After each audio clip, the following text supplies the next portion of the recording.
अध्याय 9 परम गुह्य ज्ञान।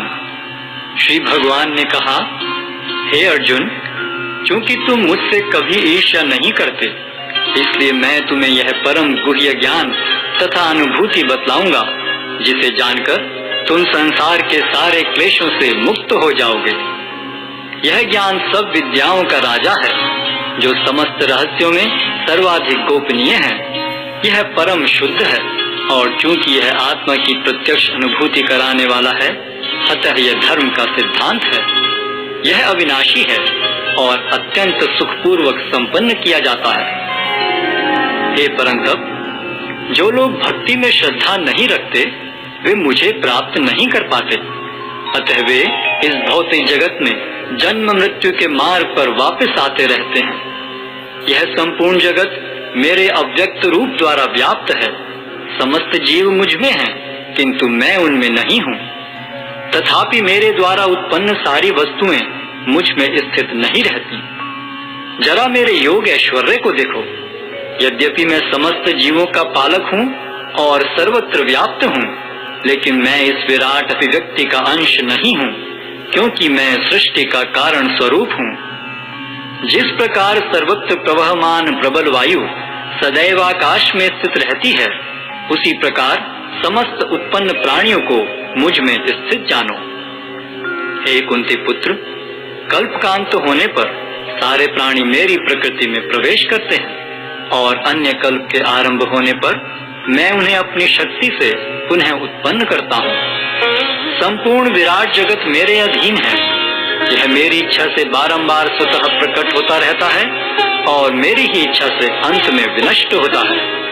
हे धनंजय, ये सारे कर्म मुझे नहीं बांध पाते हैं। मैं उदासीन की भांति इन सारे भौतिक कर्मों से सदैव विरक्त रहता हूँ। हे कुंती पुत्र, यह भौतिक प्रकृति मेरी शक्तियों में से एक है और मेरी अध्यक्षता में कार्य करती है, जिससे सारे चर तथा अचर प्राणी उत्पन्न होते हैं। इसके शासन में यह जगत बारंबार सृजित और विनष्ट होता रहता है। जब मैं मनुष्य रूप में अवतरित होता हूँ, तो मूर्ख मेरा उपहास करते हैं। वे मुझ परमेश्वर के दिव्य स्वभाव को नहीं जानते। जो लोग इस प्रकार मोहग्रस्त होते हैं, वे आसुरी तथा नास्तिक विचारों के प्रति आकृष्ट रहते हैं। इस मोहग्रस्त अवस्था में उनकी मुक्ति आशा, उनके सकाम कर्म तथा ज्ञान का अनुशीलन सभी निष्फल हो जाते हैं। हे पार्थ, मोहमुक्त महात्मा जन दैवी प्रकृति के संरक्षण में रहते हैं।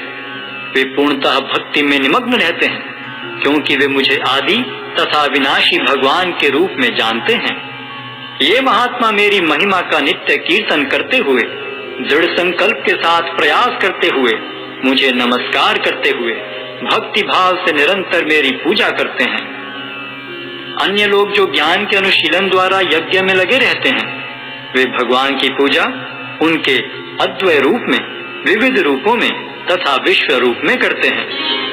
किंतु मैं ही कर्मकांड, मैं ही यज्ञ, पितरों को दिया जाने वाला तर्पण, औषधि, दिव्य ध्वनि, घी, अग्नि तथा आहुति हूँ। मैं इस ब्रह्मांड का पिता, माता, आश्रय तथा पितामह हूँ। मैं ज्ञेय, शुद्धिकर्ता तथा ओंकार हूँ। मैं ऋग्वेद, सामवेद तथा यजुर्वेद भी हूँ। मैं ही लक्ष्य, पालन करता, स्वामी, साक्षी, धाम, शरण स्थली तथा अत्यंत प्रिय मित्र हूँ। मैं सृष्टि तथा प्रलय, सबका आधार, आश्रय तथा अविनाशी बीज भी हूँ। हे अर्जुन, मैं ही ताप प्रदान करता हूँ और वर्षा को रोकता तथा लाता हूँ। मैं अमृत हूँ और साक्षात मृत्यु भी हूँ। आत्मा तथा पदार्थ दोनों मुझ ही में हैं। जो वेदों का अध्ययन करते तथा सोमरस का पान करते हैं, वे स्वर्ग प्राप्ति की गवेषणा करते हुए अप्रत्यक्ष रूप से मेरी पूजा करते हैं। वे पाप कर्मों से शुद्ध होकर इंद्र के पवित्र स्वर्गिक धाम में जन्म लेते हैं, जहाँ वे देवताओं का सा आनंद भोगते हैं। इस प्रकार जब वे विस्तृत स्वर्गिक इंद्रिय सुख को भोग लेते हैं और उनके पुण्य कर्मों के फल क्षीण हो जाते हैं, तो वे इस मृत्यु लोक में पुनः लौट आते हैं। इस प्रकार जो तीनों वेदों के सिद्धांतों में दृढ़ रहकर इंद्रिय सुख की गवेषणा करते हैं, उन्हें जन्म मृत्यु का चक्र ही मिल पाता है। किंतु जो लोग अनन्य भाव से मेरे दिव्य स्वरूप का ध्यान करते हुए निरंतर मेरी पूजा करते हैं, उनकी जो आवश्यकताएं होती हैं उन्हें मैं पूरा करता हूँ और जो कुछ उनके पास है उसकी रक्षा करता हूँ। हे कुंती पुत्र, जो लोग अन्य देवताओं के भक्त हैं और उनकी श्रद्धा पूर्वक पूजा करते हैं, वास्तव में वे भी मेरी ही पूजा करते हैं, किंतु वे यह त्रुटि पूर्वक ढंग से करते हैं। मैं ही समस्त यज्ञों का एकमात्र भोक्ता तथा स्वामी हूँ।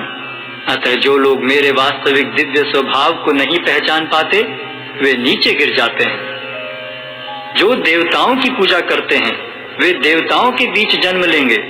जो पितरों को पूजते हैं वे पितरों के पास जाते हैं। जो भूत प्रेतों की उपासना करते हैं वे उन्हीं के बीच जन्म लेते हैं। और जो मेरी पूजा करते हैं वे मेरे साथ निवास करते हैं।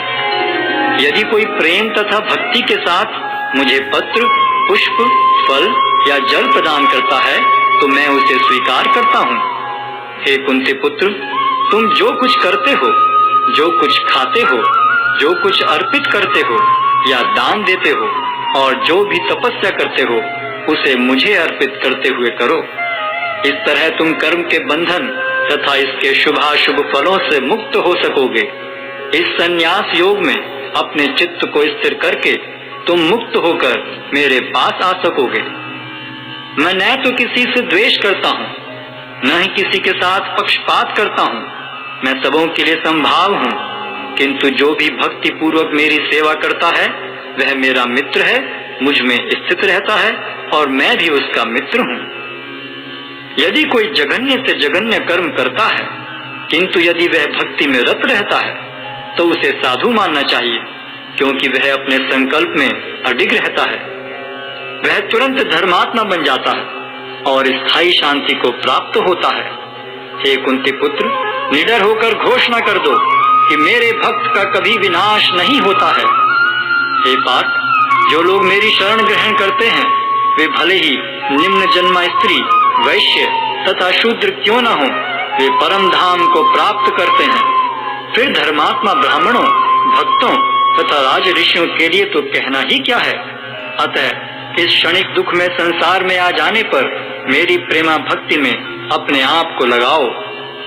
अपने मन को मेरे नित्य चिंतन में लगाओ। मेरे भक्त बनो, मुझे नमस्कार करो और मेरी ही पूजा करो। इस प्रकार मुझ में पूर्णतः तल्लीन होने पर तुम निश्चित रूप से मुझको प्राप्त होगे।